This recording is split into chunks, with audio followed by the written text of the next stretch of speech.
Hello guys, welcome back. और आज की इस वीडियो में हम देखने जा रहे हैं ब्रेक, कंटिन्यू और पास स्टेटमेंट्स को। उसके लिए प्रीरिक्विसाइट है, यदि आपने फॉर लूप कैसे काम करता है वो अगर नहीं देखा है तो हमने जो पिछले वाली वीडियो थी एक बार उसको आप फटाफट से विजिट करके आइए, ताकि आपको यहाँ पर ये जो फॉर लूप है इसका सिंटैक्स है ये सारा कुछ क्लियर रहेगा। और यदि आपने उसको विजिट कर लिया है तो चलिए अब हम शुरू करते हैं। मैं हूँ Harsh Paliwal, welcome back to my channel. अपना ब्रेक स्टेटमेंट। तो ब्रेक जैसा कि नाम से ही पता चल रहा है, ब्रेक क्या करता है, आपके लूप को इमीडिएटली टर्मिनेट कर देगा। मतलब लूप से हमको सीधा बाहर ले जाएगा, खत्म कर देगा लूप को। देखें तो अपन ने यहाँ पर किया है कि जो आपका एक लूप है फॉर लूप, उसमें एक वेरिएबल लिया है आई नाम का, ठीक है। वो चलेगा आपका 1 से 5 तक। तो पहली बार आई की वैल्यू क्या रहेगी, 1। यहाँ पर आए इफ कंडीशन में चेक होगा क्या 1 3 के बराबर है, कंडीशन हो गई फॉल्स, तो हम इसके अंदर नहीं जाएंगे बल्कि बाहर ही रहेंगे, बाहर आ जाएंगे। यहाँ लिखा है प्रिंट आई, तो आई की जो वैल्यू थी 1 थी, 1 प्रिंट हो जाएगा। फिर हमारा लूप वापस चलेगा। अब आई की वैल्यू 1 से बढ़ जाएगी, आई की वैल्यू हो जाएगी 2 को फिर से हम यहाँ जब लूप के अंदर आएंगे तो चेक किया जाएगा 2 और 3 बराबर हैं क्या, नहीं है बराबर, तो हम इसके अंदर नहीं जाएंगे। हम कहाँ आ जाएंगे, इस प्रिंट पर, और आपका 2 जो है ये आपको आउटपुट में 2 भी प्रिंट होके मिल जाएगा, ठीक है। उसके बाद में जैसे ही वापस आपका लूप चलेगा और यहाँ पर वैल्यू हो जाएगी 3 होने के बाद फिर से हम लूप के अंदर आ गए। लूप में अंदर आके जब ये कंपेयर होगा तो 3 और 3 दोनों इक्वल निकलेंगे। जैसे ही ये इक्वल निकला तो हमारा जो कंट्रोल है वो चला जाएगा इस इफ के अंदर, और जैसे ही अंदर जाएगा तो यहाँ पे उसको क्या मिल गया, ब्रेक। तो आपका जो लूप है वो यहाँ पर क्या हो जाएगा, ब्रेक हो जाएगा। ब्रेक हो जाने के कारण ये जो स्टेटमेंट था ये एग्जीक्यूट नहीं होगा और हम सीधे इस लूप से बाहर आ जाएंगे। मतलब 3 के बाद लूप 4 5 तक चलना चाहिए था क्योंकि 6 तक का था अपना लूप, लेकिन ब्रेक मिल जाने पर लूप वहीं टर्मिनेट हो जाएगा और हम उससे बाहर आ जाएंगे, ठीक है। तो इसमें आउटपुट मिलने वाला है सिर्फ 1 और 2। अगर उसका फ्लो देखें तो आपको मिलेगा 1 और 2। जैसे ही 3 आया तो 3 हो गया ब्रेक, तो 3 4 5 ये पूरा पोर्शन जो है वो हो जाएगा एंड, खत्म, हम क्योंकि इससे बाहर ही हो गए हम, ठीक है। तो इसलिए यहाँ पर एक आपको जो याद रखने वाली लाइन है वो ये है कि ब्रेक क्या करता है, लूप को तुरंत स्टॉप कर देता है। उसके बाद हम लूप के अंदर नहीं जा पाते हैं, ठीक है। नेक्स्ट है हमारे पास में कंटिन्यू जैसा कि नाम से पता चल रहा है कि आपके लूप को क्या करेगा, ब्रेक तो नहीं करेगा पर कंटिन्यू करवा देगा। आप देखें कैसे कंटिन्यू करेगा, तो जो भी करंट इटरेशन थी उसके बाद वो अगली इटरेशन पे ले जाएगा। इसका यूज क्या है, इसका यूज ये है कि आपको बाकी के जो स्टेटमेंट्स हैं अगर उसको क्या करना है, आपको स्किप करवाना है, तब हम कंटिन्यू स्टेटमेंट ले लेते हैं। तो देखें इसको एग्जीक्यूट करके, फिर से हमने एक फॉर लूप लगाया है। ये जो फॉर लूप है यहाँ पर ये भी कहाँ से चलने वाला है, 1 से 6 तक। तो जो भी रेंज देते हैं उससे एक कम तक चलता है, तो 1 से 5 तक चलेगा, ठीक है। और जैसे ही इसकी वैल्यू जो है आई की वैल्यू 3 के बराबर होगी तब हम कंटिन्यू करवाने वाले हैं। तो हम शुरू से इसको एग्जीक्यूट करते हैं। तो आई की वैल्यू सबसे पहले हुई 1 को 3 से कंपेयर किया, बराबर नहीं है तो हम इसके अंदर नहीं गए और अगली लाइन में आए जो थी प्रिंट आई। तो आई को अपन, आई की वैल्यू 1 थी वो प्रिंट हो गई। फिर क्या हुआ, आई की वैल्यू अब 2 हो चुकी है। 2 को भी 3 से कंपेयर करोगे तो 2 और 3 भी इक्वल नहीं है, तो हम इसमें नहीं जाएंगे। कहाँ आए अभी, प्रिंट पे, 2 भी प्रिंट हो जाएगा। फिर आपका लूप फिर चला, अब वैल्यू हो गई 3। अब जब हम अंदर आके चेक किया लूप में 3 और 3 इक्वल हो गए, तो हम कहाँ आ जाएंगे, इस वाले स्टेटमेंट पे। ये स्टेटमेंट क्या करेगा, स्किप करवा देगा। किसको, अभी वाली जो बाकी के बचे हुए स्टेटमेंट्स थे वो सब स्किप हो जाएंगे और हम कहाँ जाने वाले हैं, अगली इटरेशन पे। तो यहाँ पर जो आपकी हर वैल्यू प्रिंट हो रही थी 3 हमारा प्रिंट नहीं होगा, जबकि ये स्टेटमेंट इस फॉर लूप का ही पार्ट है, पर ये एग्जीक्यूट नहीं होगा। क्यों, क्योंकि इसके पहले कौन सा स्टेटमेंट मिल चुका है, कंटिन्यू। तो कंटिन्यू क्या करता है, करंट इटरेशन जो है उसको कंटिन्यू करवा देता है लूप में।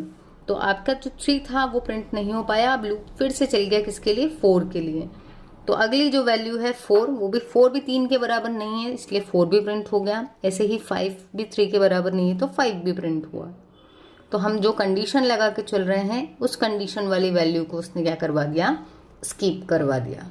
अगर इस जगह ब्रेक होता तो हम 3 पर ही बाहर हो जाते, सिर्फ 1 और 2 प्रिंट होता। पर कंटिन्यू होने के कारण क्या हुआ, सिर्फ 3 को स्किप किया है उसने, लेकिन आगे से 4 और 5 को फिर से कंटिन्यू कर लिया। तो यहाँ अगर इसका फ्लो देखें तो फ्लो में क्या हो रहा है, 1 प्रिंट हुआ, 2 प्रिंट हुआ, 3 को हो गया स्किप, अगली लाइन क्या आ गई 4 और 5। तो अगर हम देखें तो हमारा कुछ इस तरीके से अपना काम हुआ है।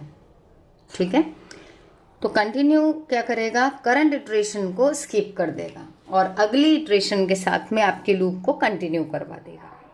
ठीक है, नेक्स्ट हम देखेंगे पास स्टेटमेंट में क्या होगा। पास स्टेटमेंट एक ब्लैंक स्टेटमेंट होता है, इसमें हम करवाना कुछ भी नहीं चाह रहे हैं, लेकिन उसको एक प्लेस होल्डर की तरह रख रहे हैं। कई बार मन में क्वेश्चन आता है कि जब हमको कुछ करवाना ही नहीं है तो प्लेस होल्डर क्यों बनाना है। प्लेस होल्डर हमें इसलिए बनाना है कि अभी तो अपने को कोई काम नहीं है, बट हो सकता है कि इन फ्यूचर इस पर्टिकुलर कंडीशन पे हमें कुछ काम करवाना हो जिसके लॉजिक्स अभी हमारे पास अवेलेबल नहीं है कि हमको उस कंडीशन पे क्या काम करवाना है, तो फ्यूचर में याद रहे। ठीक है, इसलिए हमने यहाँ क्या लिख दिया, पास।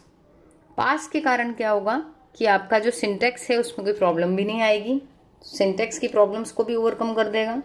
और एक ब्लैंक स्टेटमेंट है, आप कभी भी इस स्टेटमेंट को बाकी के कोड से रिप्लेस कर सकते हो जब भी आपको इसमें कुछ कोडिंग करना हो तो इसलिए हम बोल रहे हैं कि ये सिर्फ एक प्लेस होल्डर की तरह काम करेगा, नल स्टेटमेंट है, कोई भी काम नहीं करेगा ये। ठीक है, तो अब अगर अपन देखें तो यहाँ पर आपका जो फॉर लूप है ये चलेगा 1 से लेकर 3 तक, जिसमें हम 2 पे लिखा हुआ है पास। पास का मतलब कुछ नहीं करेगा, इसका मतलब ये हर वैल्यू को प्रिंट करवाएगा। देखें, आई की वैल्यू 1 थी, 1 को 2 से कंपेयर किया, 1 और 2 इक्वल नहीं है, तो हम यहाँ आए, 1 प्रिंट हुआ। उसके बाद वैल्यू हो गई 2, 2 को इससे कंपेयर किया, 2 और 2 इक्वल हैं, तो हो जाएगा पास। पास का मतलब था कुछ भी नहीं। तो पास के बाद में जो अगला स्टेटमेंट है वो डेफिनेटली क्या होने वाला है, एग्जीक्यूट होने वाला है, तो 2 भी प्रिंट होगा। उसके बाद आपका लूप चला, वैल्यू हो गई 3 भी प्रिंट हुआ, और फिर जैसे ही वैल्यू 4 हुई हम इस लूप से बाहर आ गए। तो अगर देखें तो फ्लो में क्या समझ में आ रहा है हमको, 1 प्रिंट हुआ, 2 भी प्रिंट हुआ क्योंकि यहाँ पर कुछ नहीं हुआ, और 3 भी प्रिंट हुआ।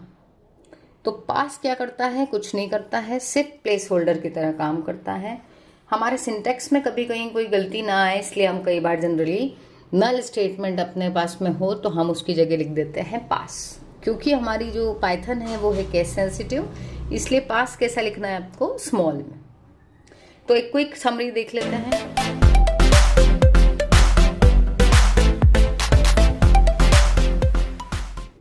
तो क्विक समरी में जो हमें अब फटाफट से समझ में आ चुका है उसको देखें यदि, तो यहाँ पर आपके पास में जो ब्रेक स्टेटमेंट है, ब्रेक में क्या हो रहा है, लूप आपका तुरंत टर्मिनेट हो जाता है। जैसे ही ब्रेक मिला लूप आगे चलेगा ही नहीं, उसके बाद में भी अगर कोई स्टेटमेंट है वो भी एग्जीक्यूट नहीं होगा, कुछ भी नहीं होगा, सीधा हम लूप से बाहर चले जाएंगे। ठीक है, तो ब्रेक कमांड क्या कर रही, चीज़ों को ख़त्म कर देती है। कंटिन्यू क्या करेगा, अभी हम जहाँ थे वहाँ से तुरंत अगली स्टेप की तरफ चले जाएंगे, मतलब लूप अगली वाली इटरेशन पे चला जाएगा। उसके बाद जितने भी स्टेटमेंट्स हों सारे स्किप हो जाएंगे, पर हम लूप में ही रहेंगे, क्योंकि वो क्या करेगा, लूप को आगे बढ़ा देगा अगली इटरेशन के साथ में। जबकि ब्रेक क्या कर रहा था, उस लूप को टर्मिनेट कर दे रहा था, हमको सीधे बाहर ले जा रहा था लूप से।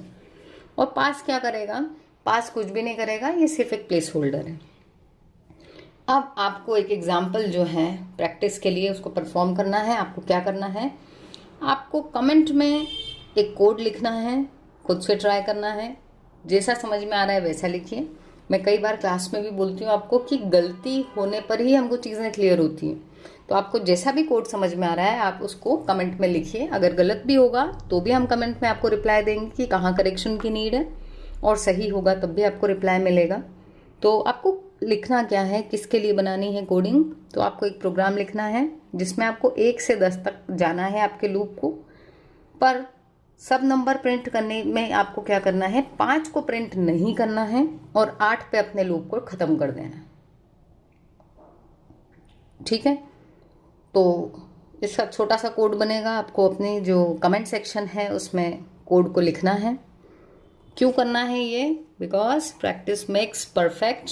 तो आपको परफेक्ट होना है। हमारा इस ट्यूटोरियल का मेन पर्पस ही यही है कि जो भी आप यहाँ पर सीखने आ रहे हैं वो पर्टिकुलर टॉपिक आपका बेसिक से और एकदम अच्छे से क्लियर है। Thank you so much guys for watching the video. मिलते हैं अपने नेक्स्ट वीडियो में and we are waiting for your comments.